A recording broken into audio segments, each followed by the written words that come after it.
Welcome to Season 9 of the RAG Podcast, the show where I speak with recruitment founders all over the world who are willing to share the truth behind building and running a profitable recruitment agency. Not just the headline numbers, but the real stories, the wins, the mistakes, the sacrifices, and the lessons that come with growth. So this season is more than just turnover or headcount. It's about profitability and the balance it takes to make a business really work for your life. Every week, an authentic story from a real founder who's been there and done it and wants to tell you how. So whether you're scaling your agency right now or you're thinking about launching a recruitment company and wondering how you're going to do it, the RAG Podcast will give you the insights and the inspiration you need every single week.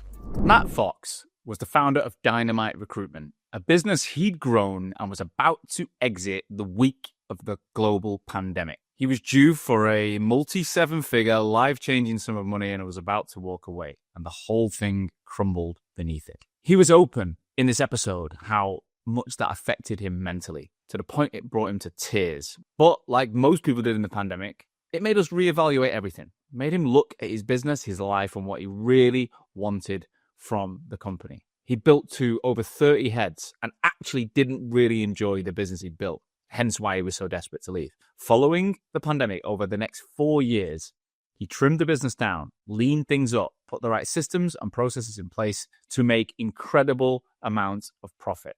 The profit allowed him to invest in different parts of his life, building a property portfolio, securing his assets, and gave him the future that he'd potentially always wanted. But he'd also built a business that could be sold again. November 2024, he sold that business. He walked away within 3 months, and he now helps other recruitment founders grow a business that is optionally going to either exit or give them the money profitably to live the dreams that they've always wanted.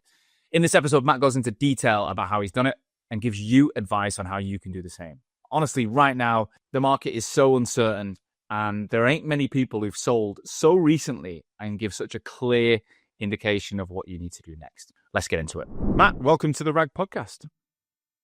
Thanks very much indeed. Thanks for having me.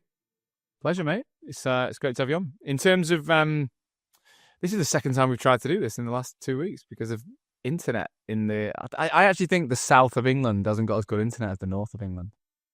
You might be right there, actually. You might be right. Maybe there's a north-south divide, which is, for some things, which is better up there than it is down here. Everyone think, you southerners think we're all chimney sweeps up here and, still writing with quill pens or something. But the reality is we've got good Wi-Fi, mate. Good Wi-Fi. Well, I did, but I seem to be doing quite a lot of work in the north at the moment. So I was getting used to it up there. And no, it's not grim up north necessarily, is it?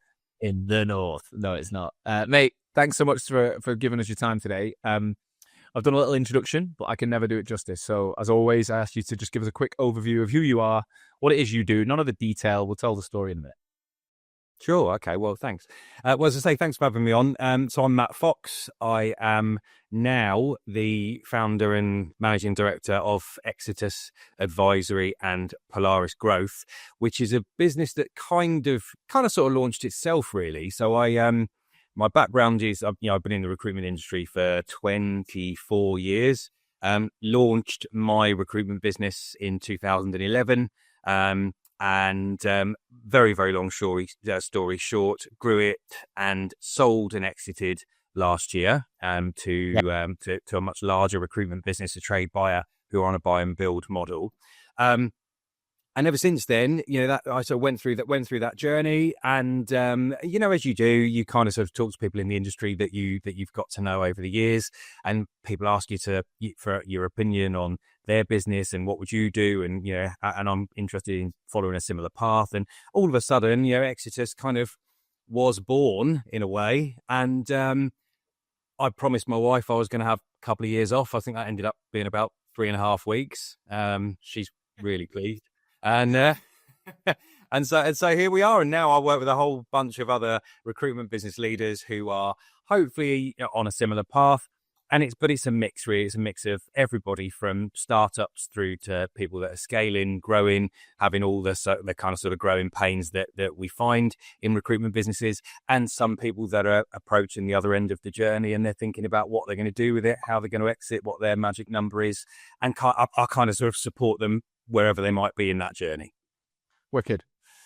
I've got so many questions based on just what you've just said there, but I want to break this into a couple of parts, right? So I want to get into the story of growing Dynamite, which was your business that you sold, and really talk us through the kind of highs and lows of it, and then post exit. I think one of the big things that everyone wants to know is, what does it feel like? How does it feel to actually sell a business that you founded, right? And talk us through that, and then the final bit is, what is going on now in your opinion? Like, we're the beginning of October as we record this, 2025. There's no doubt that, you know, whenever you listen to this is a period of time that has got a really interesting narrative out there. There's lots of mixed messages and different technologies and different feelings about things. So I'm really keen to get your opinion, because we talk to similar people.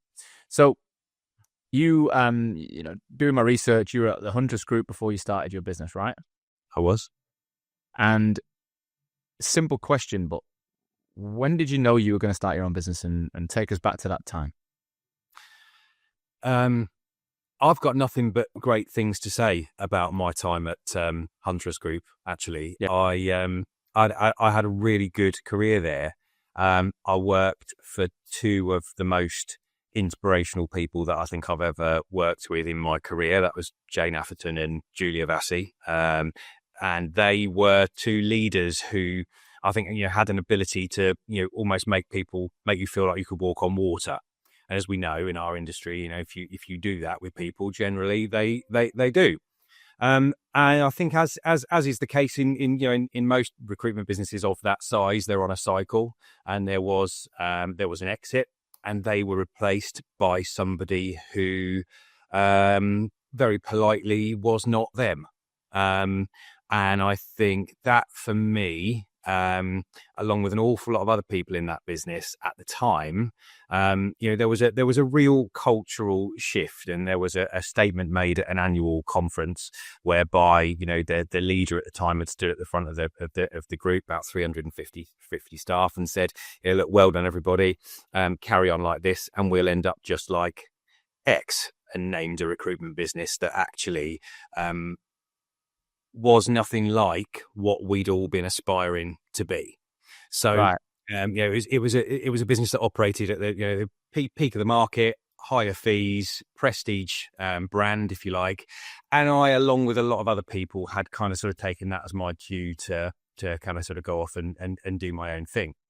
And so I took all the learnings, really, everything that I'd kind of sort of built up over the years, that kind of value for people, that culture that where mediocrity was not tolerated, where, it was all about driving forward, being better than everybody else. And that's a very broad brush statement, of course, but there was a lot of, definition behind that.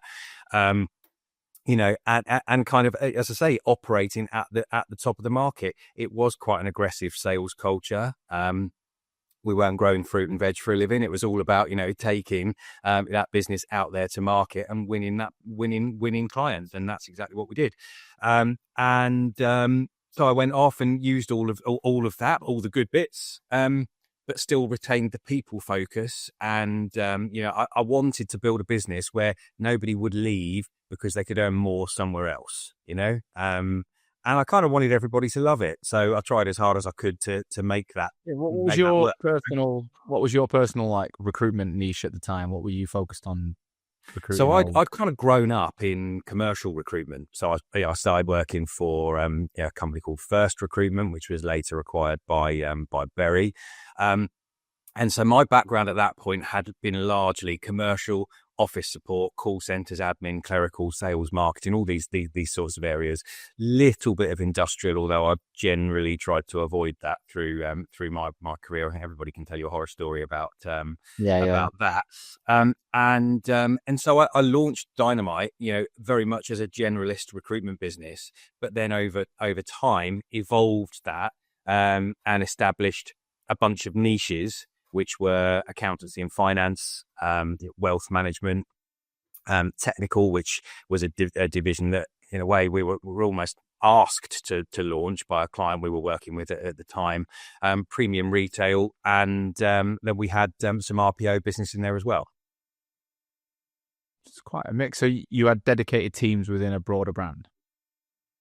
Yeah, so dedicated verticals, Yeah. within a broader brand, and I suppose they were kind of established around. It sounds like a bit of an eclectic mix in a way, doesn't it? But That's what I'm actually, thinking. It's not an obvious. They're not like necessarily an obvious fit next to each other.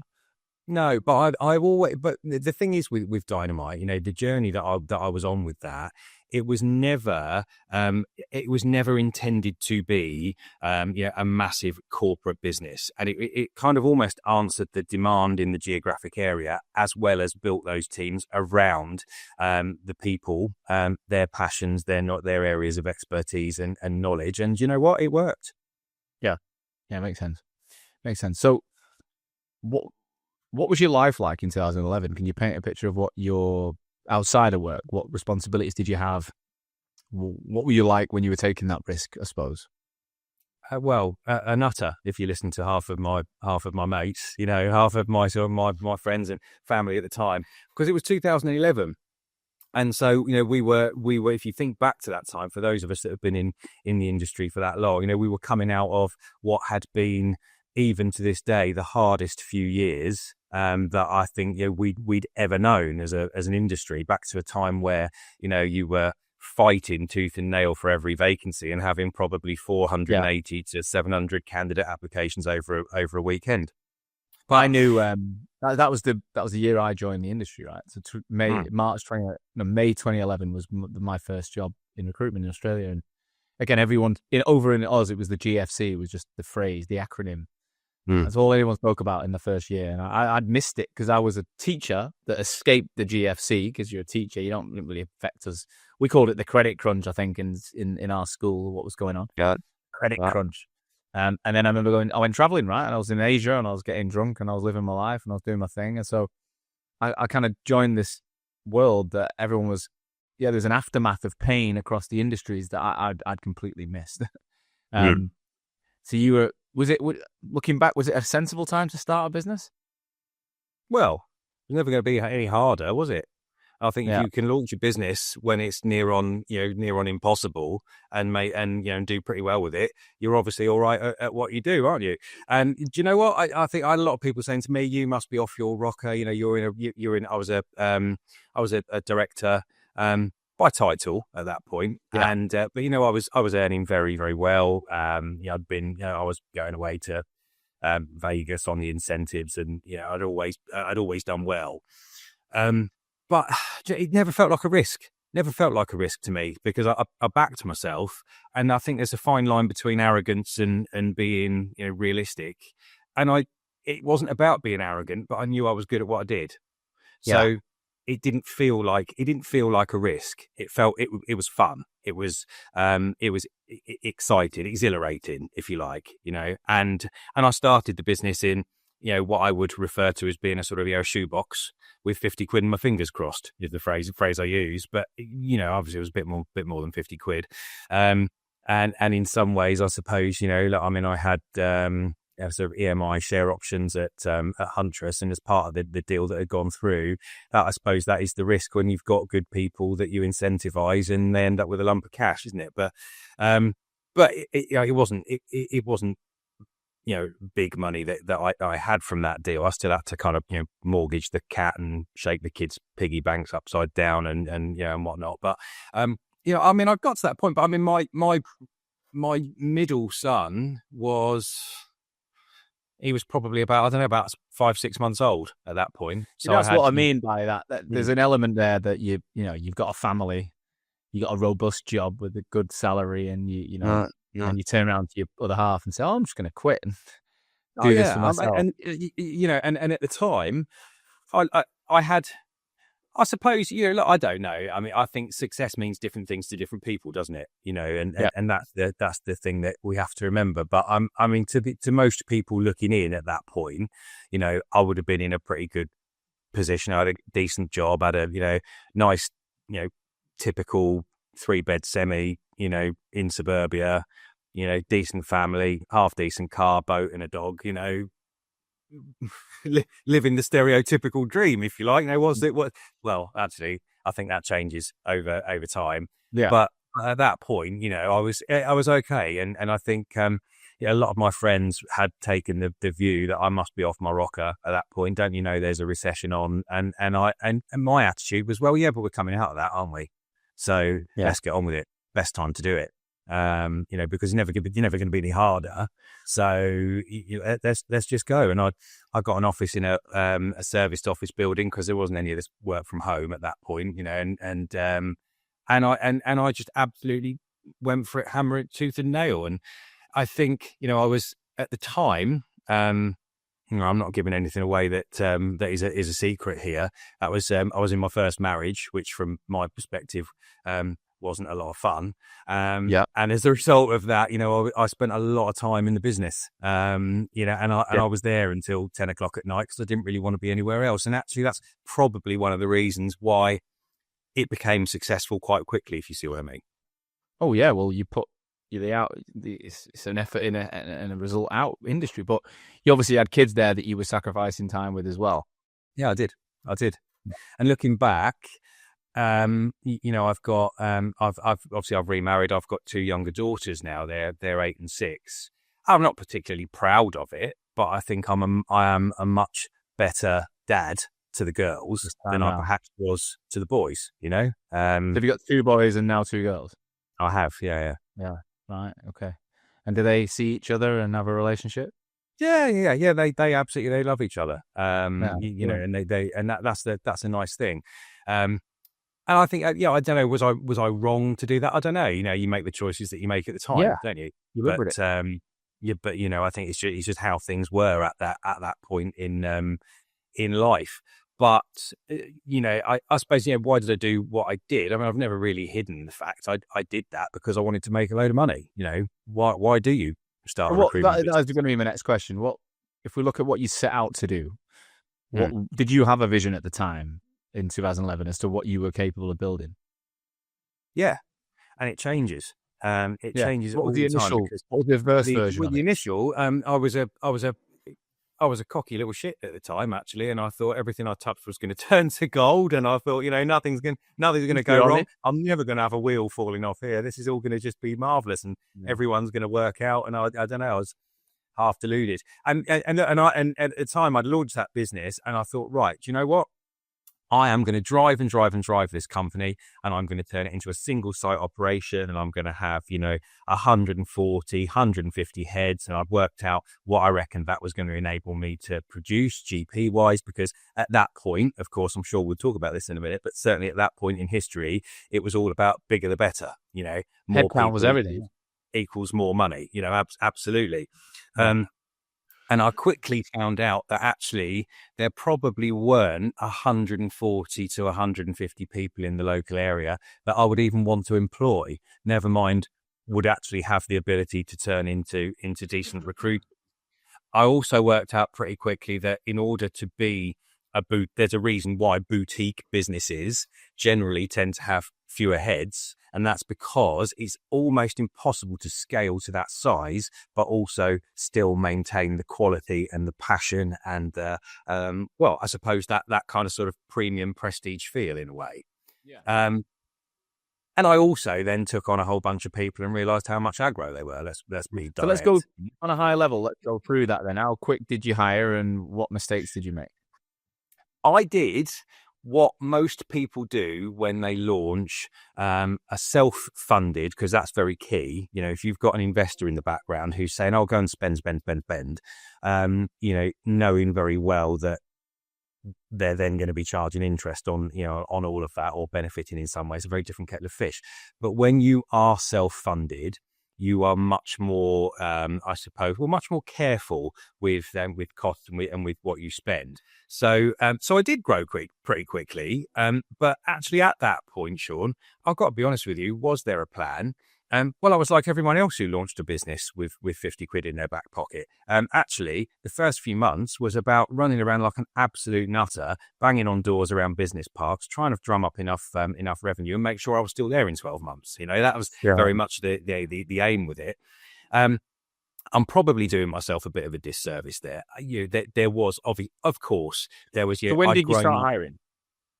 Well, pretty much immediately. So when I launched, I took 2 people with me, one of whom was on mat leave at the time. and somebody else that I'd worked with previously and I knew was good. And we got cracking. I gave them a little bit of equity in the business to start with, and and as time went on, I kind of did what most people do, went through that friend list and thought, oh, who else do I know who's good? And then after 6 or 7 months, I had to have a wall taken down and a bit more space, and I was kind of looking around the office and bloody hell, we've got a few people here and we're making some decent money, and I better actually put a plan in place. We better have a strategy and sort of make things a bit more corporate, and did that. Pretty soon we started winning a few awards, and we were starting to get really good Google reviews and ratings, and over time I think we picked up in the time that I had the business something like near on 30 odd awards. It was certainly one of the most award winning in the area. Is there a client out there that's going to turn around and say, well, I'm going to give you all my business because you won all those awards? No, of course not. But it really helps you, gives you a lot to shout about, So you mentioned lightly there that you hired people and figured out that wasn't the right. So how did the business trajectory go in terms of headcount, and where did you feel like it was going in the wrong trajectory? I think if we fast forward a few years, the run up to COVID for me was probably one of my most miserable times, I would say, over my business journey, because I had grown to a point and I'd scaled the business, and at that point I was just under 30 heads. So and we'd moved offices, and at that point in time, I'd put a business plan in place for how I was going to where I was going to go from that stage. And I was actually in a sale process because I'd been approached actually, and I'd gone down the whole. I'd been approached. I'd been approached by a national broker who, at the time, there was a bit of naivety on my part, and I'd signed up with them, coughed up a silly amount of money as a instruction fee, and they'd introduced me to a whole bunch of buyers who were time wasters, really, and tire kickers. And I'd actually found a buyer myself off my own back through my accountant at the time. Yep. And I got to a point where I had just under 30 heads, and I was going through this deal process, and this was going on for about a year. And as I got to a point where I was gone up to London, met this guy, signed heads of terms, and I thought, this is absolutely amazing. I'm over the moon with this. The sale price at that point was knocking on for a couple of million. And from my perspective, in terms of what I wanted to gain out of that, I was over the moon. What's this, 2019? It's 2020 this would have been, because 3 days later, Boris went on the TV and said, national lockdown. You'd be surprised, honestly. You'd be surprised how many people have told me a very similar story. Yeah. It shows how the market was in early 2020. It was quite a buoyant place, and there's a lot of transactions, and there's a lot of M&A going on. It was a good market going into that. Well, it might have been going into that, but unfortunately for me, everything went up in smoke, and that was it. Because three days later, you got an agreement in principle, and then what? Well, it was a heads of terms. But heads of terms isn't legally binding. It's basically it's a document that says, look, we're going to go through some due diligence, and when we get through that, if everything is how you say it is, and you're happy and we're happy, you'll sell and we'll buy. But there's nothing really enforceable about that. That was that. So deal had gone up in smoke, and at the time, because when you say gone up in smoke, sorry to just be a bit specific, but what actually happened? Did you get an email? They pulled in. How did that unfold? What did they say? Well, there was a back and forth and a conversation, and because at that time, of course, no one knew what was even going on. We were sat there saying, "Oh well, we're going to go home for a couple of weeks, and then we'll all be back in the office once all of this nonsense has been dealt with, and hopefully that'll be that." And so, we were in communication, and the conversations were going along the lines of, well, look, we'll just, let's just park this for now, and we'll keep talking and see how things go. And then I think, it was probably a couple of months in, and they just, they gradually just stopped communicating, and over time, and then we came to a head and said, look, we need to have a conversation about this. And they said, yeah, look, unfortunately, we're not in a position to Yeah. proceed. They had it wasn't the same buyer that I sold to in the end, and they had businesses in different areas, some of which were more affected than others, and it just changed the landscape. So it's more about the impact on their own business to purchase than the impact on your business as a sellable or purchasing asset. Well, it was both really, because at the time, we'd got to a point where I think, like a lot of recruitment companies, generally speaking, we were running at probably 150 odd open permanent jobs at any one time, and at that stage, I forget the exact figures, but a good number of temps out working, all PAYE, and I think our temps desk had dropped by about 70% in the space of a week, and in 48 hours we'd gone from 150 open jobs down to 2. So just pause on that. Let's pause on that, right? So you're already going through a difficult spot because you don't really, I guess you're mentally starting to unwind from being the business owner. You're thinking about an exit, and then not only does the actual, like, the business data drop off a cliff, then the exit disappears. How did you honestly respond to that in life? Like, how did your mindset go? My head fell off totally, like completely. What did you do? Well, I had a breakdown. Literally, I went through probably 2 years of therapy, counselling, all sorts. Because look, this is not the right forum to start going into too much detail about that. Although I am always happy to, because I think it's something that people in our this show is an honest chat about life, right? This show is an honest chat about how it affects people. I don't want it to be just like it's just the positive stories. It's genuinely like, what we've all been through. So as much as you can share, I think it's incredibly, you've I don't know the story fully yet, but you've obviously done something incredibly well to bounce back from that.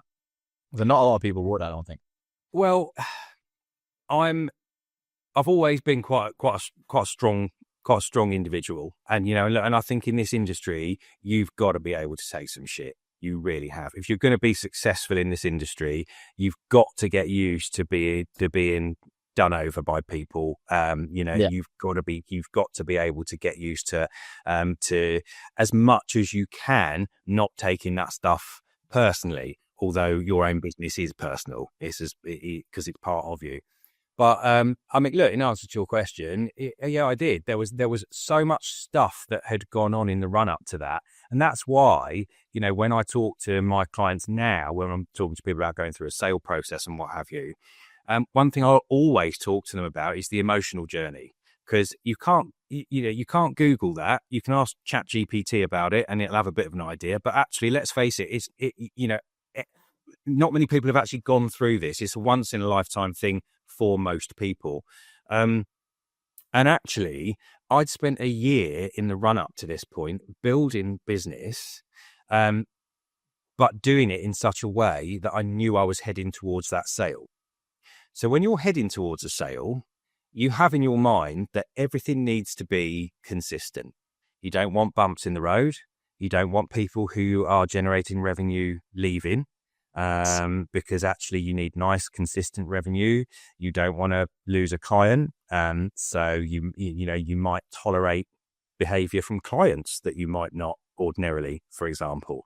And actually you almost want everything to be consistent, calm, and for everything to just keep happening exactly as you forecasted it. So rebates come in, that is it gives you a sort of an anxiety pang, and you can't help that because of the fact that you're well aware of how much money is at stake here and how much effort it takes to get to that point. Problem is, what you also do is you almost start tolerating bad behavior from people who generate a lot of revenue. And that's a problem, because whilst it might mean that you don't risk losing them and they carry on generating revenue. Problem is, behavior breeds behavior.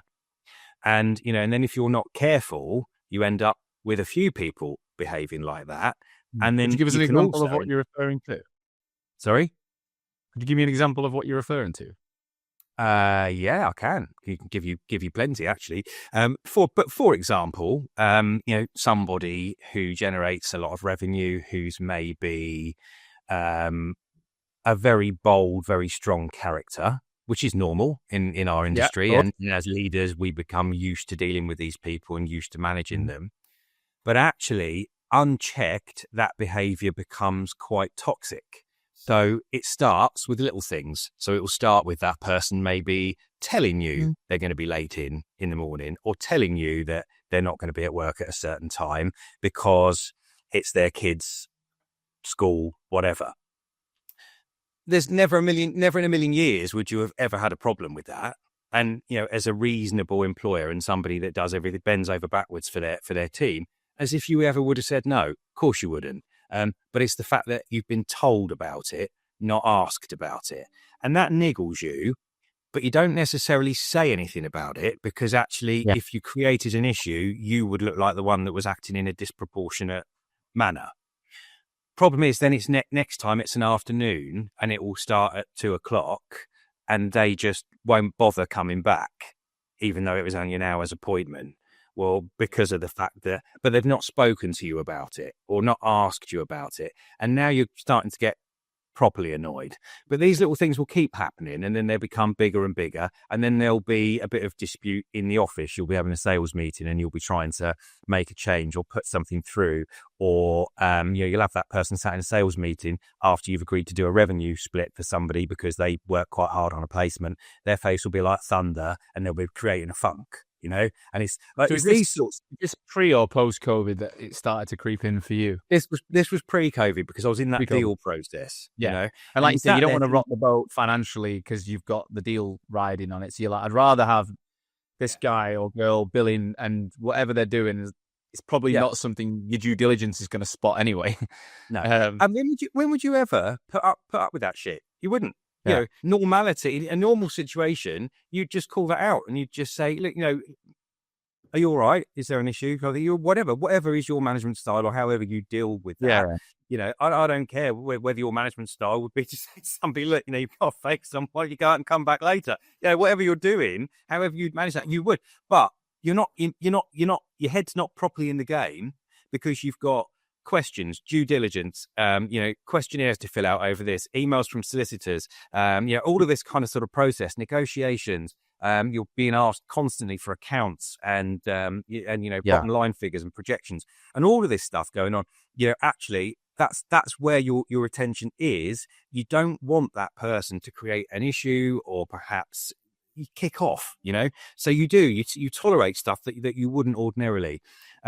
In addition, I had somebody else who, was, I almost sort of found myself in some ways, you almost got to make changes to people's jobs and sometimes to keep them happy, because actually, she's a bit off. I don't want her to go. Yeah, but you should always build a role first and put a person in it. Of course. And we all know this, right? This is one of the most basic rules of running a business. But this sale process, if you're not careful, can have a real impact on how you operate. And you then fast forward and think, well, hang on a minute, I've been through this for a few months. I'm heading towards this deal. I can practically smell the money. In my mind, I've already kind of got an idea for what I'm going to do with this. And at the time, were you planning on walking straight out, or were you going to be locked in for a bit with it? There was an earn out involved in that deal, which would have meant I was around a bit, but only part-time. Because I had a second tier of management, and it would have been pretty life-changing from day one for me. Yeah. So, you kind of sort of, you're almost sort of conditioning yourself and building towards that. And so, all of this stuff had gone on. In addition to that, I'd had all sorts of stuff going on, personally out of the business. Some, shall we say, trials and tribulations around. I'd had some, court cases going on with my kids and, with the boys, and all sorts of stuff that had got a bit unfriendly, shall we say, to put it mildly. And then all of this had happened with the business, then the deal fell off. And actually, look, as a fully grown man, I was in the passenger seat of the car with my wife was driving. And actually I couldn't stop crying. Absolutely no idea why. And Kate said to me, she said, "What's the matter with you?" And I was like, "I've got absolutely no idea, but I can't stop." Well, it would have been just emotion. would have been a buildup of emotion that you couldn't control, right? And that's being human. That's being human. Yeah. So, Yeah. how did you turn? So you sold the business in 2024. Am I right? Yeah, that's it. Yeah. So there's a 4-year. There's another 4 years to the story, right? Without going year by year, take us through that like journey back and how the actual sale unfolded. Well, so that's kind of the lead up to the low point, if you like. Yeah. And there's a whole load more to that we probably don't need to unpack today. But I then got to a point where, same as everybody else who ran a recruitment business at that point. Actually, I was sat there in the office on my own, because I've never been one that particularly liked working from home. So I went in most days, sat there looking at an empty office, thinking, fuck, what am I going to do with this then? And let's face it, we were all in that boat. And over time, I kind of sort of sat there and I started putting myself back together over all of this stuff that had gone on, and trying as best as we could to train people, or, ordering, promotional. I mean, whoever thought at the promo merchandise company, quick, let's get a product on there, branded hand sanitizer or whatever, And so, I mean, I was sat at home, I remember, and I had my team sat at home putting these bloody things in jiffy bags, because nobody could buy any at the time. And actually, I had people sat at home putting 2 or 3 branded hand sanitizers in jiffy bags, and put a thing out on our socials saying to clients, look, we've got hand sanitizer. If you want some, we'll post it to you. I mean, what is that even about? Yeah, but that's it was COVID marketing. What is that about? Well, we did it, and you know what? It actually worked in some cases. There was a couple that got lost in the post, and the client that was supposed to get it was like, they were raging, absolutely raging. Wow. And I think, so over COVID, there was a bit of reflection that went on, and I kind of looked at this and I thought, right, something's got to change here. And I thought, there's no deal now, or certainly not for the foreseeable. There were certain people that were really causing me to, actually, I'll be honest with you, not really enjoy my job anymore at that point. And I thought, well, now you're not generating any revenue, so we definitely don't need to put up with your nonsense now. And so we had a bit of a clear out. And there were 1 or 2 that, with a couple of suggestive conversations, decided that it wasn't for them anymore. And there were 1 or 2 that actually, we parted company with, emerged from COVID much, much, much leaner. Yeah. I think it came at the right time for us, actually. In hindsight. Numbers, how many people did you have when you got to the leanest point then? 9. Yeah. We're 9 now. We were 39 in 2023, and we're 9 now. So I can visualize the changes. Yeah. I'll be honest, this is the happiest I've ever been as a business owner. Now, I love the team, I love the model, I love the size, I love the community relationships we've built internally. I think it's a real sweet spot. I'm not saying, I don't know if you grew again, but I think that 10, there's something about that 10. It's like a magical number. It is. There's enough people to do a lot of the things. You're not like trapped doing everything yourself, but you know everyone. You can have a really good chat with everyone, and everyone knows everyone. You can all be on. The funny thing is with Zoom, you can all be on one grid. Yeah. So when we were 39 people, you'd be on Zoom and you'd swipe left and right, see everyone. We've always been remote since pandemic, and we grew. So now there's 9 slots on that one screen, really clear if everyone's in, and that's probably rare as well. So we got 6 to 8, which mad. But I can relate to that, Sean. That it's a really nice number, and we emerged from COVID, and they're all, I think, in actual fact, they're all still, most of them still with the business now. And I exited over a year ago. And they're brilliant, really, really good, really good people, and got to a point really where, and let's face it, I think we'd all spent COVID absolutely taking an axe to our cost base. Looking at how could we strip out costs from the P&L, how could we run these businesses as lean as we possibly could. What could we get rid of? So we came out of COVID actually, with a smaller business, really good people, actually from a ratio percentage perspective, much better profitability. And I thought, actually, do you know what? I'm actually back to loving this business again. I've been through a real shitty time, but actually, I love every day, and it was a real reset, in a way. Right. And at that point, I thought, well, do you know what? Am I going to rebuild towards a sale? Am I just going to kind of enjoy it for now? What I have learned is that having loads of people doesn't make me happy. No. I bet the due diligence to sell got you quite sharp in terms of understanding your business, so that when you trimmed it back, you fully understood the differences rather than just blind growth and spend. Because we got to a point where we had direct debits for fucking all sorts of stuff. We had so many subscriptions, and I didn't have a clue what half of it was. And we were spending money on stupid shit for about a year, and I'm like, now looking back, I'm like, I'm glad I did it in a way because I learned. But so you've gone due diligence, understanding it, and then you've trimmed it down. So then what happened next for the next and how did the next sale evolve? Well, I just changed the focus, and for a good few years, actually, if you'd have looked at our accounts, wouldn't have looked like we were making all that much money. Right, we were. I was absolutely. I decided that I was going to use the business and cash cow it for a number of years, because actually I thought, well, I'm not, this sale's not happening.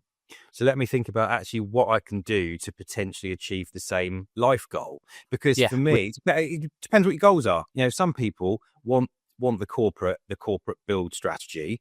For me, I've always wanted to build my business, to provide for my family, fund lifestyle, do all the stuff that I want to do. That's exactly how I want. And so I thought, well, how am I going to achieve that? I've got a business that's making really, really good money. And I thought, actually, what I have learned is that 30, 40 people doesn't quadruple your profit. It increases your aggro factor by about 100 and generally makes you hate your life. So I thought, it does. Exactly I how couldn't be anything worse than having loads and loads and loads of staff. And so I thought, right, I'm going to cash cow it. I'm going to run this business, and I'm going to take as much out of it as I can do without jeopardizing the security and safety of the business. And so personally, I want my mortgage gone. I want my a couple of properties in Spain. I want those done, mortgage free. I've got some other business goals that I wanted to sort of to make sure that I was able to achieve here. And I did all that. Within a couple of years, and by the time I was 40, and I thought, right, okay, this is looking better. This is how I just want pause you a sec, and just I love all that stuff because it feels very familiar with exactly how I felt. And I'm a year away from 40, and I've just bought a property in the Middle East cash. I've still got a mortgage, but I don't know if I'll get rid of that. I don't know. The advice is conflicting on that, whether it's actually a good use of your money or whether I should put it in a higher returning asset or whatever. But I'm very much like you. It's very much how I think. The question I've got for you is, what was your job like? So when you're cash cowing this business, and you've got 10 people-ish, what were you doing? Like, what was the role? Because I think that's the bit that also matters, is like how you're cash cowing. Like, because you said you're enjoying it. So what was you responsible for at this point, and how different was that from 30 odd staff? The only time you can say this is when you are when you're kind of sort of trying to sell your business, or you're in a sale process. But actually, I didn't do a lot, if I'm completely honest, because you've got to bear in mind, I'd spent the run up to COVID building that business for sale, putting in place a really sound second tier of management, making sure that I had really strong, developed people that were capable of running their desks, running their businesses, producing their revenue. So I'd be in the office all the time because that's where I wanted to be. But I would probably spend 2.5 days a week on Dynamite. The rest of the time, I would be managing properties, dealing with lettings, working on some overseas stuff for Spain. I might be sort of, help sort of doing some stuff for my wife's business. She does, aesthetics and tattoos people's lips on and all that sort of stuff. I'm That's really what my sorry. wife does. I'm really That's what my sorry, wife- Kate, if you're watching this. I've probably not described that in the best possible way. Semi-permanent makeup. Chemical skin my wife peels. has the same. My wife Does has the she? same business. Yeah, but interestingly, so 2.5 days on Dynamite, 2.5 days not. So what are you doing in the 2.5 days at that point? Like, what is your actual? I'm you're working not on the recruiting- business You're because at that not recruiting at anymore. No, I haven't. I didn't make placements. Now and again, I would, but that was only because What I about enjoyed business it, development? Still involved in meeting clients and pitching Yeah, and things? absolutely. So events, we would run a lot of seminars. I'd speak at a lot of those. Running sort of client events, that kind of thing. High level business development. The biggest clients that business has got now are people that I brought on. When I was there originally back in the day, but I'd still maintain those relationships. I'd still get involved whenever there was an issue, which there always is. You're never going to have a recruitment business without an issue. And then the rest of my time, I actually spent counselling, motivating, dealing with people. People would come in and they'd want to vent, they'd want to chat about stuff that was Bend your going ear on something they were doing. wrong on their desk. And you know what? I'm there for that. That's cool. Because actually what I was able to do is work with the guys, work with the team, and kind of sort of pick them up, support them, motivate them. That is what my job was about. I'm interrupting today's episode to talk about our sponsor, Atlas Recruitment CRM. Admin is a massive waste of time for recruiters. And that's why Atlas, the world's first AI-first recruitment platform, is built for modern agencies who don't want to do it. It doesn't only track CVs and calls, it remembers everything. Every email, every interview, every conversation. Instantly searchable, always available, and now it's entering a whole new era. With Atlas 2.0, you can ask anything and it'll deliver. With magic search functionality, you speak to it and it listens.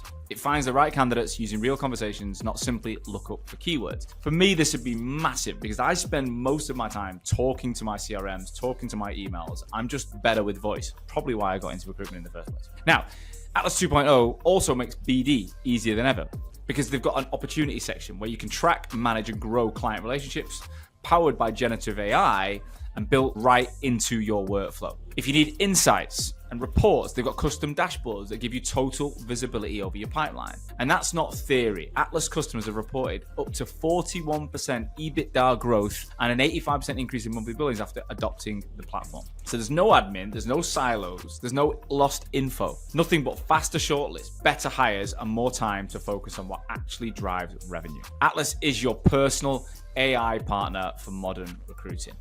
Now, don't miss the future of recruitment. Get started with Atlas today and unlock your exclusive RAG listener offer at www.recruitwithatlas.com/the RAG. All right, let's get back to the show. It sounds like a pretty good life. It sounds really cool. Working in an office with people you like, 2.5 days on that, 2.5 days on other things, taking serious cash out. Like I'm talking, I imagine like multiple six figures a year to be able to invest in all these things. Yeah, we were. So what changes? Like, why change that? Why not just carry on doing that? Because a lot of people say, well, when's the right time to sell? And I always say, when you know, you know. Okay.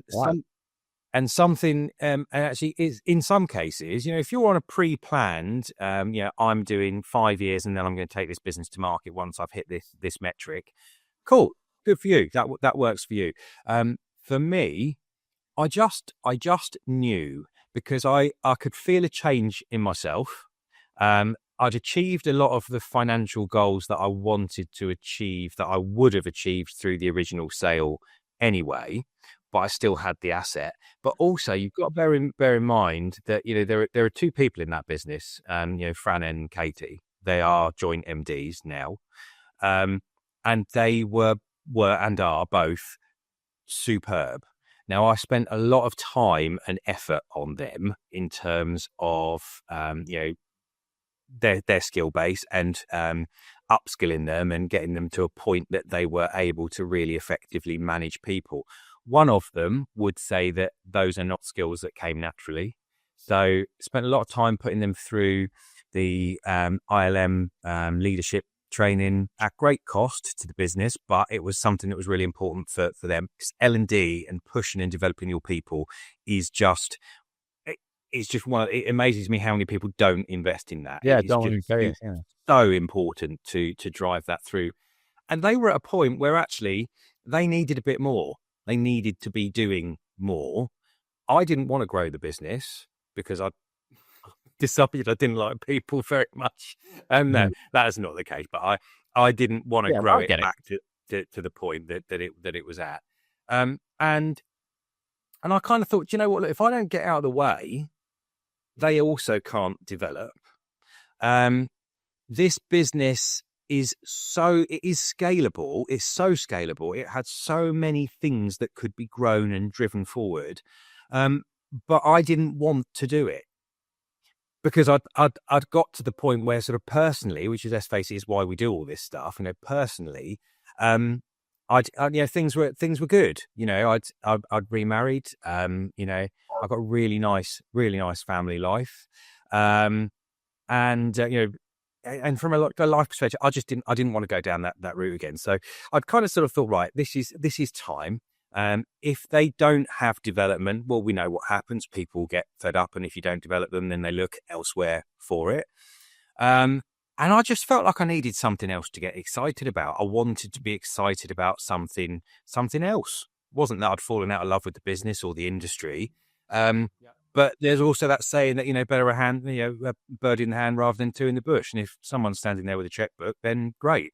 And, you know, and I was quite careful about who I sold to, because when you've built a team of people up and when you've had a business that is part of you really for that amount of time, then, you know, you do want to make sure that that's sort of preserved and that that's looked after. And so I wanted a buyer who would add value to the business and to the team as well. And they did that. You know, they've got group functions, they've got group L&D department, HR, marketing, you know, IT support. These were all things that I'd outsourced and paid quite a premium for. And it seemed to just work. So I felt How like did you find the buyer, or how did they find you? How did that process work? Well, I kind of knew of the buyer already anyway, and you know, and so I'd kind of sort of entered discussions, but there was somebody that I knew in the industry that kind of sort of almost sort of mediated and helped to kind of sort of negotiate the deal, really. Yeah. And, okay. You know, we managed to sort of get an offer and terms that worked, and sort of, and pushed on with it, you know, and it was, and I have to say, it's the absolute best thing that I did. So how long from the point of starting that conversation to exit was that process? So I started talking to them, I think I had my first meeting with them, if I remember rightly, it would have been end of May, June time. You sold in, and the deal completed on my youngest daughter's birthday on the 25th of October last year. All right. So we're almost a month, almost a year, sorry. So 5 months, 4 or 5 months, something like that. It's quite a, and did the due diligence you went through pre-COVID help with this? Because you kind of knew what to expect. And it did. You already had but that also stuff. Also the way I structured the business as well, Sean, because I think where my background was corporate, where I'd worked in a much bigger, more corporate business, and I'd taken a lot of, you know, what I'd learned over the years and process wise.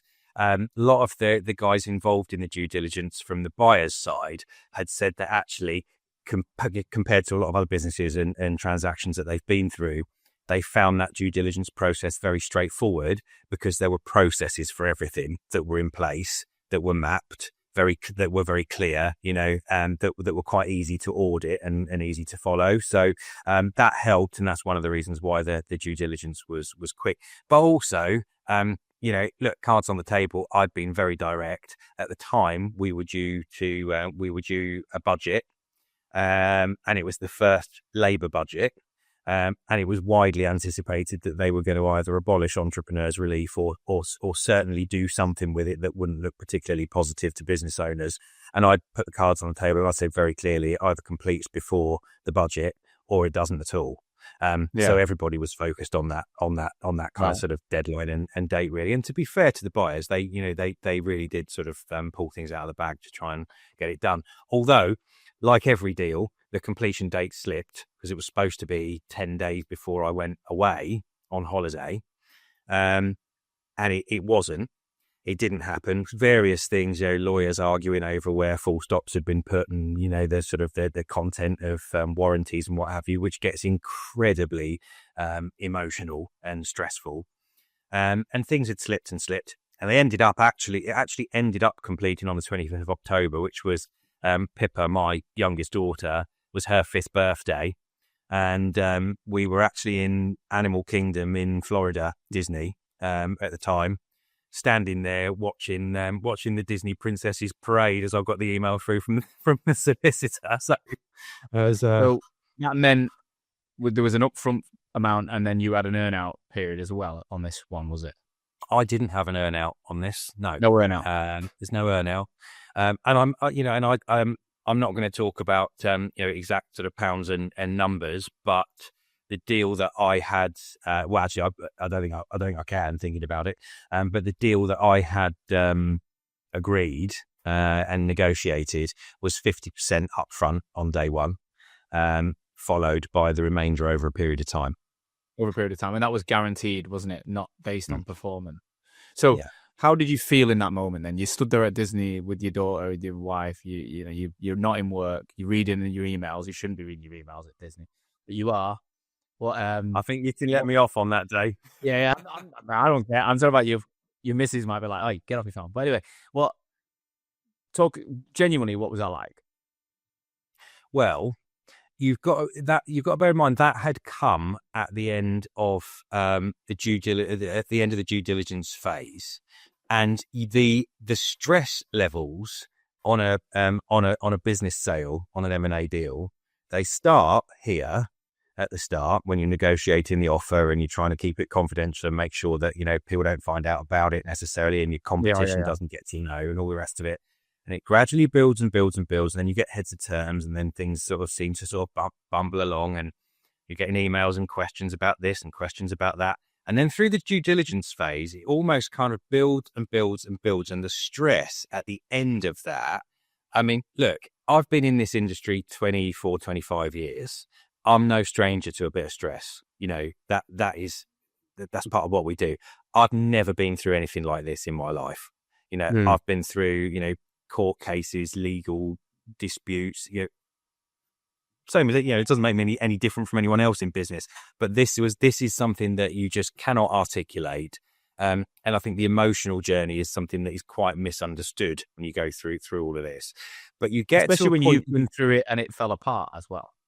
Yeah, so you've got PTSD. You've got PTSD. I have, because I'm expecting the wheels could fall off at any moment. Because you do really understand that there are so many different environmental factors that you don't have control over when you're going through this process. But I mean, and it builds and builds and builds towards the end. And then you start getting questions and emails and, well, what about this? And actually, we've been through a whole load of your PSL contracts with your clients, and there's clauses in there about this and about this. And, and actually, how have you negotiated? Have you negotiated that? And actually, what's it? And then, well, we don't like that, so we want a warranty for it in case anything goes wrong with that, so that we can come back and hold you liable for it.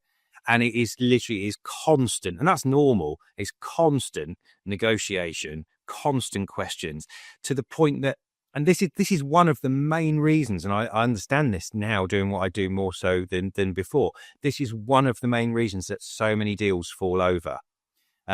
Because actually I was talking to someone from AppsGo and they were explaining actually what's the percentage of people that are successful in selling their recruitment businesses. And it literally is less than 10% of people who want to actually go through a sale process or start actually complete. This is one of the main reasons that they fall over, because it just becomes so stressful. And I think what you have to understand is that there is a lot of risk involved in this transaction for the seller and also for the buyer.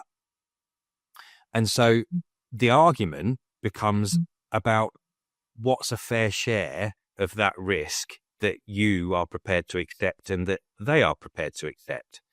And so the warranties will come, and that's why you need a really good lawyer to be able to kind of sort of push back and negotiate on these things. And actually, I got to a point where I was so close to just chucking it away. And there was one final warranty that had come through a week after the deal should have completed. And this was a question about, I think if I remember right, it was about office reinstatement at the end of the lease. And I thought to myself, are you joking? It's literally going to need a coat of emulsion. We're talking like a couple of £100. And I think I turned around and said to the buyers, look, do you want me to count the coffee beans in the grinder as well? And put them on an inventory or something like that. And what a stupid thing to say. But I was so stressed at that point. It was, I was that close to just saying, I'll sod it. Yeah. I imagine. Thinking about it was a really reasonable question, wasn't it? Because they hadn't seen the office when I'd moved in there. For all they knew, I could have taken walls out. They're just covering every base, aren't they? That's what lawyers are there. Of course. But it comes at the end of that process again, where you're that close. And so it's so easy to just throw the baby out with the bathwater because it's very difficult to remain objective, to remain objective in a way. But this had sort of built and built and built and built and built. And finally, I'd spent all day at Magic Kingdom on my phone. 11 o'clock in the morning, because I'd been up since the middle of the night, because the solicitors had all started at 9 a.m. or whatever it was. And so I'd been up since silly o'clock in the morning in the States. And by 11 in the morning, my phone had run out of battery. So I was like frantically running around Magic Kingdom trying to find a power bank or something like that, which I managed to do. I mean, God knows how much I ended up paying for this thing, but whatever. And there's a constant noise. And finally, it was, I think, just after where are we? The time's behind. So it must have been sort of early afternoon. It was about 7 o'clock in the UK when the deal completed. And I got an email through from the solicitor to say, congratulations. Everything's completed. Funds have been transferred. We'll sort out transfers after the weekend because it was a Friday as well. But we just wanted to say all the very best to you for your future endeavours and thanks for trusting us to deal with this. And we got this email, and I was standing there. Kate and Fern and Pippa, my daughters, and Zach, my son, they were sort of all stood in front of me watching, just as Ariel and Anna and all of the sort of the Disney princesses were all coming past on this carnival float.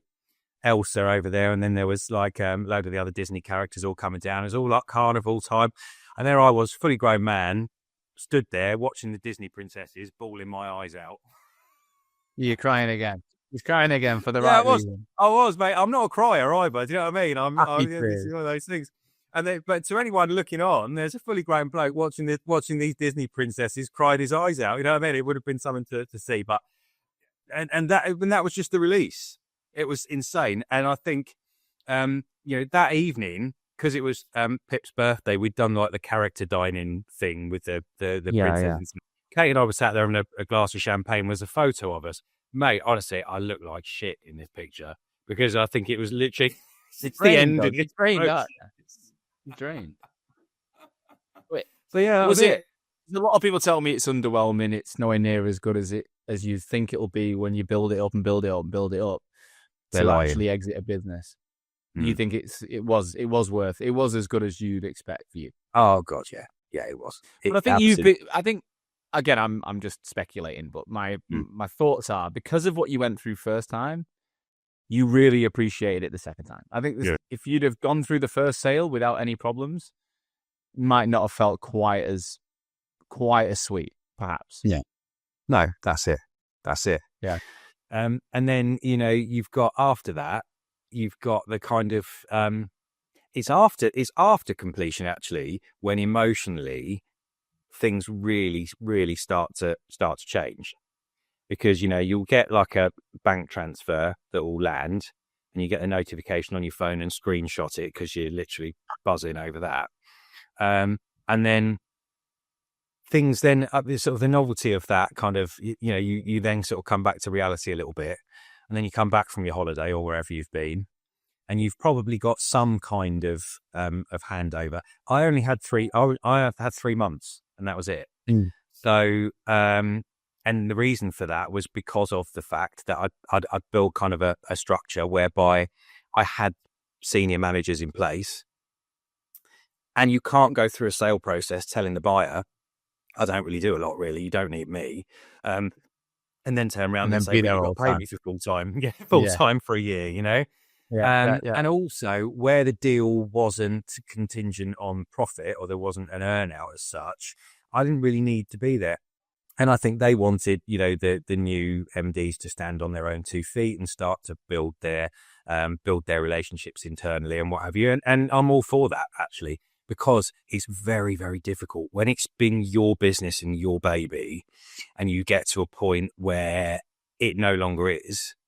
And, the only way I can describe it is like walking into your lounge and there's somebody else sat there in your seat wearing your dressing gown and slippers with your dog on their lap. Do you know what I mean? It's the weirdest feeling that I can describe. And then meetings start happening that you're not invited to, which is normal, perfectly normal. You notice a shift in the team because they've got different allegiances. They've got to impress different people. You're not kind of the one anymore, if you know what I mean. Do you know what I mean? Sometimes it's very subtle. You go in the office and someone's down from head office and they're sat in your office where you sit. So you're like, I'll sit out here then. It's weird, Sean. Really weird feeling. And for me, it was almost you go through this process dreaming of not being needed. Yeah, because you're almost aspiring to not be bothered, to not constantly have your phone going off, to not have to worry about, what deals have we had this week? What leads have we got? Because even though, I wasn't fully involved in that business, I'm a recruiter, the same as anyone, and I'm tuned into that. I want to know what leads have we got, how many interviews we've got on the board this week, what new clients are we billing with? Not because I want to micromanage people, but because it excites me. I'm interested. I want to know. And the health of your business looking at data at that level. Yeah, exactly that. And then, so there's a lot of learned behavior as well. Like, I don't know what your morning routine is, but mine was always I'd roll over when I wake up, have a look at my phone, check, see if anyone's emailed me anything horrible overnight. And what's going on Sky News or whatever. Is there anything there that's going to sort of chuck a curveball in the mix or whatever? I think, and then I'm up and I'm off. And it takes a long time to stop doing that because the amount of emails you get kind of starts to reduce.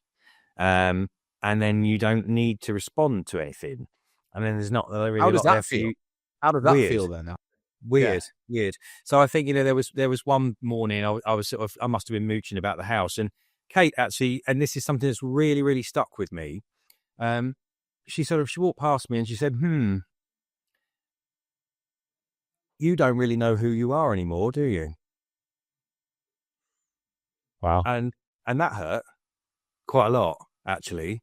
She didn't mean it in any offensively, but it was just an observation. Because I suppose kind of sort of being around at home, her business is, she's got a studio, which is, it's around the back of our house. But she's used to that sort of doing the school run, being at home, grabbing a coffee in the kitchen quickly. Then she's got, a couple of clients or she's off here. And that's normal. For me, it's weird. Or it was. And that phrase has really, really stuck with me because I think to a point, she was right, really. So your identity was wrapped up in being the founder of that business for 14 years. Yeah, because it is you. It is part of you. I've got Hoxo tattooed there, right? And people say to me things like, is that a good idea? That's on another level. People say, is that a good idea? And I'm like, well, it's my fucking baby. Like, I started this. It's, I came up with the name with my business partner, and whatever happens, you can't take that away from me. Like, having a child, like, it's like that. And it's not, it's not the same as having a child. I've got a daughter, and she eclipses anything in the business. But there's a lot fucking of similar. similarities there. You love And it. You love it. You feel it. You think about it. You're emotionally attached to it. It's your identity. And so I can't empathize yet because I've not been through it, but I can see where you're coming from. And I've interviewed enough people that have been through it. So mindful of time, I think we could carry on for hours, right? But where did so it sounds like it wasn't that long before hook or by crook, your wife's comments, whatever, you're like, I need to do something else. You've already told me, your lifestyle is, you wanted to maintain that. And I know a lot of people who sold businesses, and it doesn't matter how much money they put in your bank, when you see that going one way, one way, you're not earning, and it's not a good feeling. And so that's real. That is real. Yeah. And also, like I said, success looks different to everybody, doesn't it? There'll be some people that would only dream of getting out of a business sale what I did. There'll be others that will look at it and think, well, is that all? And that it's perspective, isn't it? So I think, but from my perspective, it's not necessarily about the fact that I've got to have a business. It's got to be making X amount of money.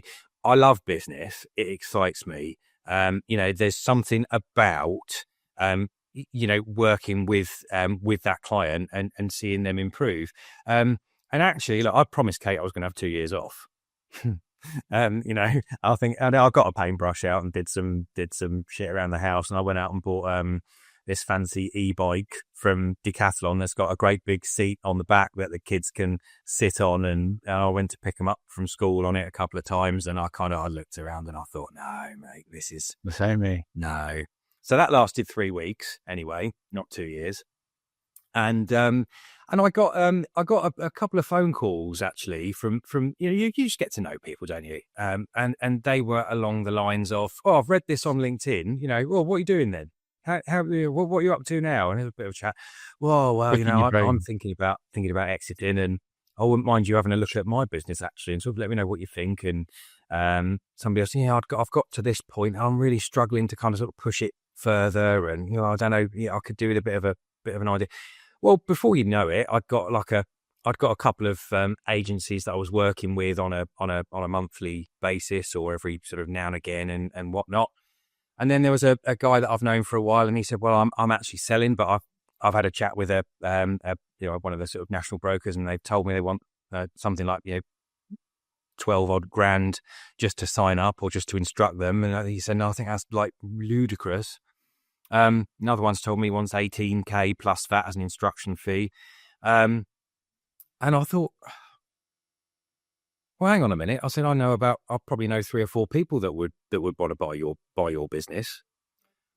Let me have a little look, and I'll see what I can do. Make a few phone calls, watch your magic number, and did a bit of a fact find with him. Well, that one's in due diligence at the moment, and I think there's a pretty good chance that should complete in a few weeks' time. And actually, it just kind of launched itself, and now all of a sudden I've got, where are we? Certainly in the teens, agencies that are working with me now on a, I think when you and I first spoke, I said, well, I'd like to get to 10. I remember, you started working with me this year, right? So you started looking at your LinkedIn, and how have you found that? Well, a lot of it's come from a lot of it. I'm going to give you a bit of a plug here, actually, Sean. A lot of it has come from a lot of the stuff that I did on the boot camp, the 2010-5. And actually, I just want to make the point. You haven't asked me to say this, but when I found out how much it was, I thought, oh, bloody hell, that's quite a lot. But most of my business has come from a lot of the techniques that I talked to you guys about. What you're saying is you've had a good ROI. You've had a very good ROI on it, right? That is exactly what I'm saying. Yeah. So that's all it's about. That's all it's about. It's funny because we get a lot of that. And I don't want to be the cheapest provider. I'm sure you don't. I don't want to be the cheapest guy in the market. Fuck that. Well, so who's winning? I'm not making money doing that. And the cash we're going to generate this year, we're signing over 250 customers globally, and we're making money, and it's great. I love it, and I can reinvest back into it and make it better. But it's funny because we've sat down with like as many clients as we can and looked at the cash they generated in the 6 months following starting the course, and We tracked everyone we've met and we've looked at founders only, and 78% of them made more than 100K. Yeah. And I'm like, it's actually not that much money in recruitment, 100K. But when you're saying, you know, I can track it back to the work what you've taught us, like that is a stupid ROI on what people are spending. You know, it's almost like it's like 20 times pretty much what they're spending with us. So people are pretty happy with that. And I'm like, yeah. I don't think you're getting that in many other areas, but I didn't, you know, I'm glad you, because I remember when we met, I saw you at the team event and I knew you'd fly because you already had the credentials, you had the knowledge, you didn't have the process. But, and when we spoke in May, you said 7.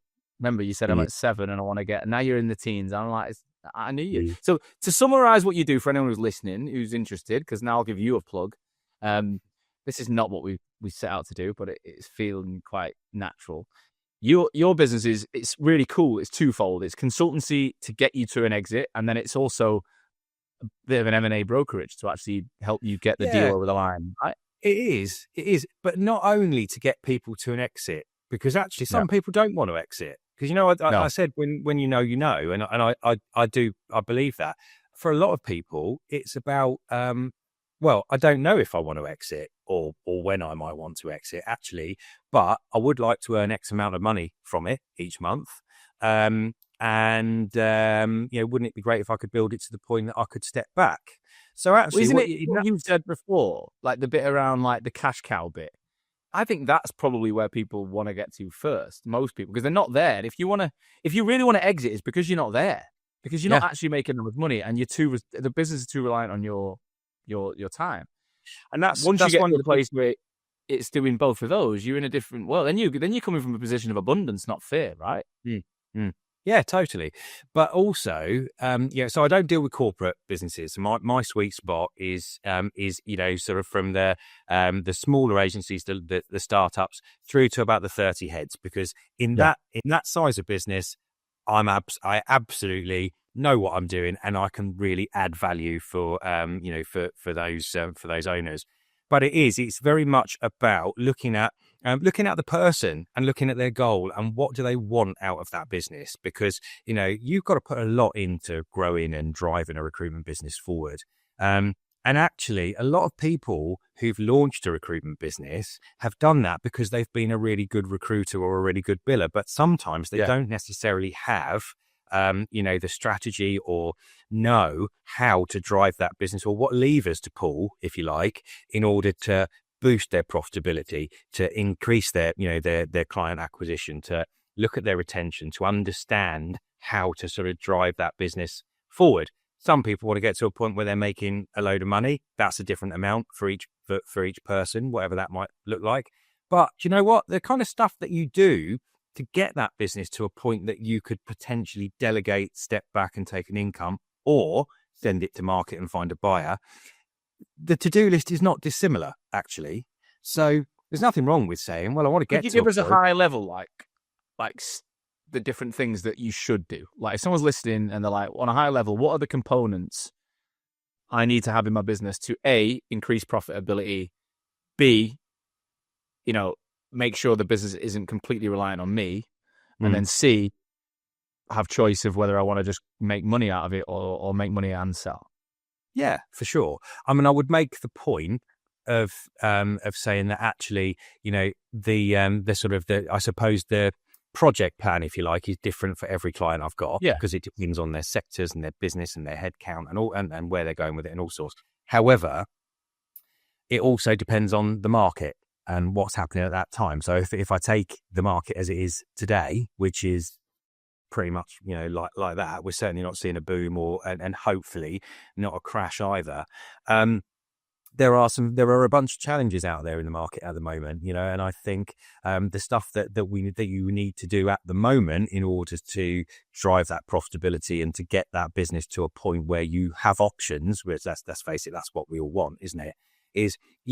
Over a period of time, you need to try and make that business less reliant on you. So you're almost kind of making yourself redundant.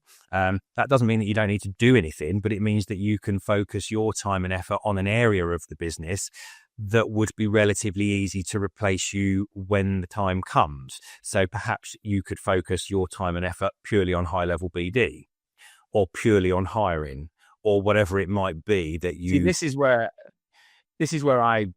I lean. My advice is quite similar to yours in what with my customers. Like a lot of what I look at is what are you actually spending your time doing, and how much time do you spend on the stuff that actually moves the needle? And when you get under the bonnet of a lot of founders, in my experience, they spend a lot of time doing things that don't make them much money and they're not that valuable. So, if the strategic BD bit, I think, is where most founders want to be, are fucking best place to be, but they don't actually do a lot. Like when you actually unpick how many meetings they have a week, they don't even know, and it could be it's one hand. I'm like, if you could spend half your time doing BD, like half your days, and the rest of the time working, supporting agony uncle, all the shit that you said you did. Yeah. I think that's like the rocket that I've noticed. Like that makes the biggest difference to a recruitment business, a small to medium-sized company where the founder's still involved.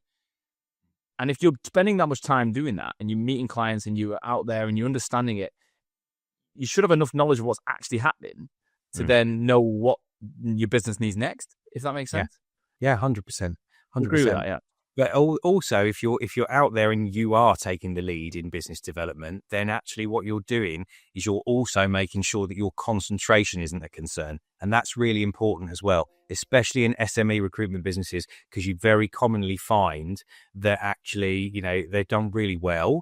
They've started relationships with a few clients, but actually their revenue probably in some cases, maybe 40% of it comes from one or two clients, which is great while you're riding that wave.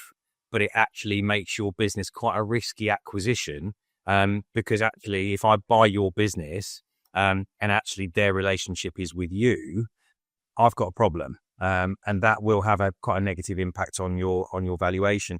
But also what business are you doing as well? Because there is a real, what I seem to find is that actually a lot of people that are running perm-only recruitment businesses sometimes have a quite an unrealistic expectation of the value of those businesses. So, and I think when you launch a recruitment business, you tend to kind of go, especially if it's self-funded, you tend to go for the low-hanging fruit, the quick, easy wins, which often are, the perm placements.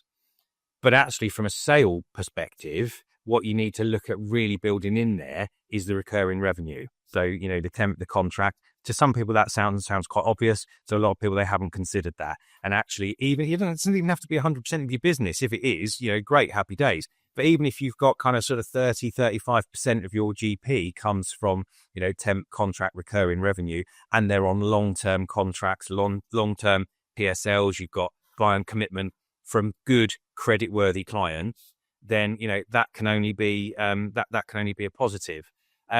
What's going on with your finances? Are they well managed? Have you got an eye on your debtor days, or are your clients absolutely, having a whale of a time and not paying? Pay when paid business, that's really unattractive to buyers. We don't want clauses in there like that necessarily. Have you got any skeletons in the closet? CCJs, any crown debt? Is the PAYE, the corporation tax all up to date? All these sorts of things. None of that stuff's probably not fatal to a deal, but you've got to make sure that you've got a plan in place to kind of manage it, or that, and certainly that you're disclosing it, because that's another area that things fall down in. We haven't disclosed it necessarily, and therefore it comes out in the due diligence. So the buyer thinks, well, what else haven't you told me? Is anyone about to take you to a tribunal? Have you got any issues with any staff or anything like that you've not kind of dealt with necessarily? Who's billing the money as well? Is it you? Because if it's you, that's a problem, If you transition someone to being more BD focused and they're not filling jobs at all, how do you get them away from? How do you have you worked with that where that becomes a problem because they don't have the team around them to continually build the business if they sell it? That's less of an issue because if that person's dealing with new business and then the client's handed over to somebody internally. The relationship's probably going to be with that person who's internal, as opposed to you. The buying business perhaps has got other BD people as well, right? They're not necessarily. It totally depends on the deal.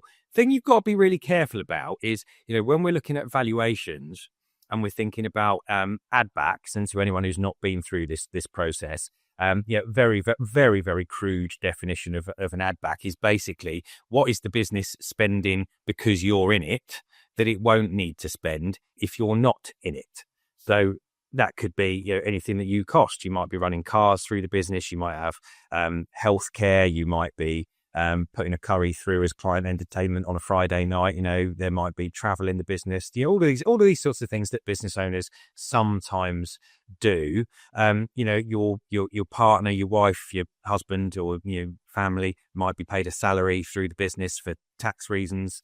All of that stuff, obviously, whatever that, and also you might be lumping a load into your personal pension or whatever you're doing. Yeah. All of that stuff, we can look at from a valuation perspective, adding back onto your net profit or your EBIT for the purposes of calculating a valuation. But if we then have to say to the buyer, but you are going to have to replace me with somebody, then of course you can't justify adding back all of that, which is then going to have an impact on your valuation. So much better if you can get to a point where other people are doing the stuff that you do or could do the stuff that you do relatively easily. And it's not going to mean you've got to be in the business for ages after the deal in order for that to happen. Matt, this is really, really interesting stuff and really valuable, mate. I really appreciate you going into this. I've got two final questions and they're kind of connected, right? First one is, I personally think the market right now there's a lot of negativity. I meet a lot of people complaining about it. I personally think the clients that I work with are doing well. Like, I think there's a lot of opportunity out there right now. I don't think it's all Armageddon. Certain industries are hit harder than others. That's just normal. Yeah.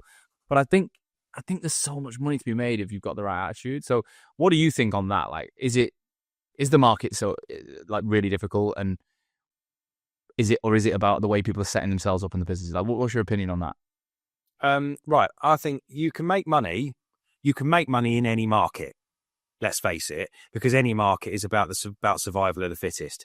In an expanding market, it's easy because there's more and more business for everybody. So, it's basically like going out there and picking fruit, isn't it?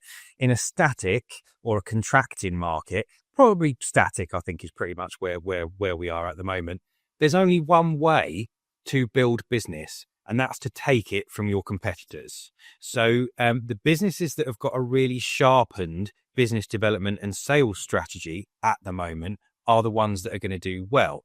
Problem is, of course, everybody else is trying to achieve that as well. So the two things that, in my mind, people really need to be doing in the current market. The first is making sure that your client churn is managed. You have got to be out there loving every single one of them. But I don't mean just going and having a cup of tea. I mean actually looking at every client you've got and thinking, what value can I add that I'm not adding? So if there's stuff you're doing for some clients because you've had to go out there and do this elaborate sales pitch and you've wanted to win their business, how criminal would it be to lose a client that you've been working with for a while because you're not doing that stuff for them? So value add, insight, employer brand support. Can we do, work for us videos, get all this stuff out there on YouTube, all of this fluffy stuff that those clients will really buy into. Can we tell them a thing or two about their market, why they might be losing staff, what's going on in that market? That is so easy these days with all the AI tools that are out there that, can really add value for recruiters. That's one thing, retaining clients and wrapping them up. The other thing is making sure that your sales process is on point. So all of the normal stuff, I mean, obviously, have you got a really sharp lead gen process? Is it embedded in your business? Is it life or death? Is everybody absolutely tuned into that? Are we using every candidate as a source of information and doing something with the information? That's key. Branding, yes, the business, but what about personal, the personal side of things? Because actually things have moved on, and it's not about necessarily picking the phone up 150 times a day and cold calling anymore. Are businesses putting KPIs in place? Because I don't care what anyone says, you cannot scale or grow a business without KPIs in place. Otherwise, nobody knows what good looks like. Yeah, that's not about micromanaging people. It's about having a clear ruler of freedom within a framework. It's freedom within a framework. Nothing wrong with saying that's the expectation, and you've now got the space and time to go off and achieve it, and give me a shout if you need help. That's cool, fine. But you've got to have a measure of what good kind of looks like, really, in my view. I really like what you said there, the bit around like in a static market, you've got to go and get it off someone else. I think that's a mindset shift for a lot of people. But I look at LinkedIn. Go on, carry on. You go on. I was going to say, the issue that we've got in the market, Sean, at the moment is you and I have talked. We've both spoken about 2011 and how that was. Well, that was like a horror show in terms of trying to bring business on in that market. I mean, my God, you had to be an absolute sales animal in that market to actually even be listened to by a client. Now, thankfully, that kind of sales has had its day, let's face it. But, I suppose, kind of the pitch has changed, but the game's kind of still the same in a way. There's different mediums, different ways of touching those clients, but you've still got to have that sales mindset. The majority of consultants and billers in our businesses these days have not lived through a market like that. Therefore, we've got to teach them the skills and give them the tools in the toolbox that they need to be able to perform in that kind of market. Because actually, it is tough. So the businesses that are not investing in L&D and giving people those skills, I do believe will potentially have an issue. But the other thing that people really need to be training their teams on and really picking up on at the moment is what happens in a tough market. There's downward pressure on fees because you get the really weak recruiters who can't sell and don't really have much of a story running around and saying to all of the clients out there, because they're desperate, look, we'll do it cheap. 500 quid flat fees or whatever it is that they want to offer. So what we've got to be doing is really making sure that our teams are really trained in fee justification, in margin erosion, in smart discounting, and ultimately justifying what we do for our money. So, not just dropping perm fees and discounting percentages, but there's a more intelligent way of doing that. Are we taking a percentage off of invoice value that we can then later scale back if we need to? All sorts of things that I think need to be considered. I'll get carried away with this. I'm going to be rambling on for ages. We could talk all day. For me, I mean, you know my service, so you get it. But for me, I still think the reason we've grown so well is because we've anchored our business against LinkedIn, right? We've hedged it with LinkedIn, which is where everyone spends their time and money now, and pretty much in the professional services recruitment market. The problem I find is, and I said it before, people aren't having enough meetings, right? And business is done in meetings. I don't care however you want to do it. It's either a phone-based meeting, typically these days video or face-to-face, right? Yeah. If you're not having enough meetings, and there's a million AI tools on the market that can claim to get you more meetings, right? And loads of service providers that will claim it. But I look at your LinkedIn network. Every recruiter we ever worked with have got thousands of connections. And usually they're 70 to 80% in the market they serve because they've met them through doing the job over the period of time. They're all buying LinkedIn Recruiter, messaging people they don't fucking know. And they're all thinking about outbound campaigns and emails and automation. And it's all great, but nothing is going to be a better ROI than tapping into the people who already know you. And you can ring around your actual client base, like you said, and get your arms around them. Step one. Step two is, what about the 1, 2, 3, 4, 5, 6, 7,000 people that are connected? How do we hit them? How do we grow them? How do we nurture them? How do we open doors? And you've got to lead with value. You can't go and lead with a recruitment conversation every day and a hot candidate bullshit in a market like this. You've got to offer value to people. They've got to want to speak to you, and they've got to be buying into you. And that's what I'm obsessed with. It's like, because I think AI with a brand is incredibly powerful because you can get around more people, you can do more. AI without a brand is dangerous noise that is going to distract you. So you've got people out there that are tinkering with every AI tool, and they're just taking themselves away from clarity. You've got people who aren't doing any modernized way of working. They're a little bit too dated, in my opinion. Then you've got go and get in front of people, and you should only be investing in things that are going to help you do that faster, more efficiently. That's it. That's how I see it right now. Matt, I really have enjoyed this chat. If anyone wants to reach out to you and talk about profit maximization, how they can get their business in a position where they're either, they're enjoying it more or they are actually fit for an exit.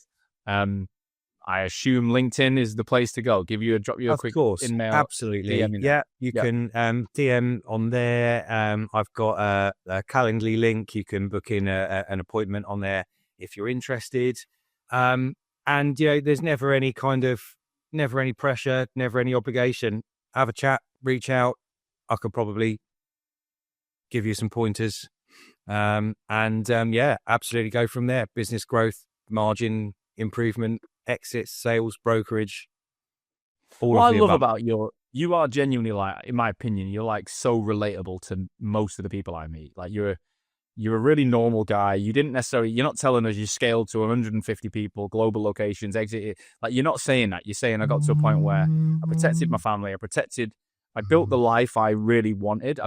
I had a great business I enjoyed being in, and then I've managed to exit it and I'm doing other things. And I think that appeals more to the masses than the actual rocket ship, because they are just so rare. Yeah, but I mean, look, 80% of, I don't even know what the stats are. I think 80% is it of recruitment businesses have got, less than 10 staff or something like that. It was 81%, I think, in 2022. I don't know what it is now.